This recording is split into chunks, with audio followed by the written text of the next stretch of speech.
Nina, di ngayon dahil mukhang bruwa si Jace, naisipan naming umalis. Siyempre wala namang connect yun. Tayan nga yung OOTD ko mga Mari ko, yung sabi ni Daddy Tano para daw akong dalaga. Sabi ko naman sa kanya para kami hinahabol ng plancha ni Jace dahil nga nagmamadali kami. Di na kami nagplancha ng mga damit. Tapos mga Mari ko, ganyan nga pala yung eksena kapag paalis kami. Nilalagay ko muna si Jace sa car seat niya at minimake sure ko na safe siya. Alam nyo ba, itong si Jace baby pa siya, kinar seat ko na kaya sanay na siya. Dahil nga di pa kami nakakapag-almusal, buti na lang may libreng bread dito. Tapos mga Mari ko, nagdala nga din pala ako ng MQ spread. Kaya nga pala ako nagdala ng MQ spread mga Mari ko. Itong si Jace kasi nahihinip siyang maghintay sa order naming pagkain. Kaya ang nangyayari mga Mari ko, nabubusit siya at nagugutom lalo. Kaya eto mga Mari ko, habang wala pa yung order namin, lalagyan ko na muna ng palaman yung tinapay. Para masarapan naman siya sa tinapay, itong dala nga pala namin, MQ spread muscovado. Available na nga pala to mga Mari ko at pwede ka na mag-reseller.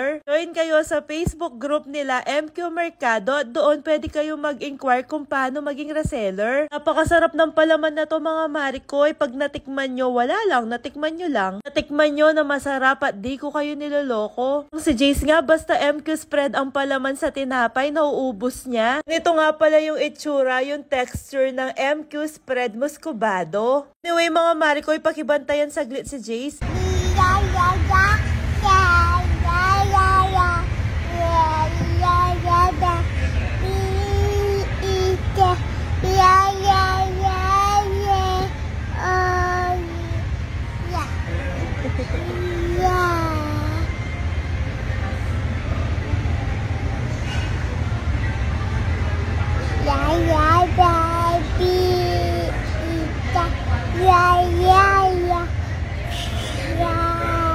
Ito nga pala sa Italianis kami kakain mga Mari ko. At alam naman natin kapag mga restaurant na ganito, matagal talaga bago maserve yung pagkain. Itong si Jace pa naman laging gutom. Nakain niya na nga yung pangalawang tinapay. Buti na lang dumating na yung isang order namin. Ito nga pala yung paboritong carbonara ni Jace. Pag nag-order kami ng carbonara dito, nagre-request ako kung pwede mas palambutin nila yung noodles. Kasi nga para kay Jace to, gustong gusto niya to. Tapos dumating na rin pala yung isang order namin na baby back ribs. Kaya sobrang dami ng serving nila ng baby back ribs dito. Alam nyo ba dati nauubos ko yan pero ngayon di ko na kayang ubusin kaya madalas sine-take out namin. Tapos naman namin kumain ni Jace, pumunta kami dito sa H&M. H&M baka naman. May sinahod kasi si Jace sa isang brand kaya sabi ko sa kanya deserve niya to. Deserve niya na pamili ko siya ng mga bagong damit. Buti na lang mga Mari ko, sumakto kami na new arrival sila ngayon. Daming ang bago at ang daming magaganda. Nga pala yung last time na binili ko sa kanya ng mga terno. Tapos ito naman yung bibilhin ko sa kanya ngayon. Tapos kumuha na rin ako ng 2 leggings. Ayan nga si Jace na nagtatago. Meron na rin pala silang OOTD na pang Pasko. Ganda to mga Mari ko, lalo na kung may photoshoot yung anak nyo. Tapos ayan nga pala si Jace, namili na siya ng dress niya. Magpasko kasi mga Mari ko, ipapa-photoshoot ko siya. Kaya saktong-sakto yung dress na pinili niya. At pala dito kami namimili ng mga damit ni Jace dito sa section na parang pang baby. 0 to 2 years old. Ngayon mga Mari ko, wala na siyang kasya dito. Ayan nga pala yung itsura ko. Nakaporma ako pero yung mga pinamimili ko para kay Jace. Suot pala na damit ni Jace mga Mari ko, size 3 to 4 years old na.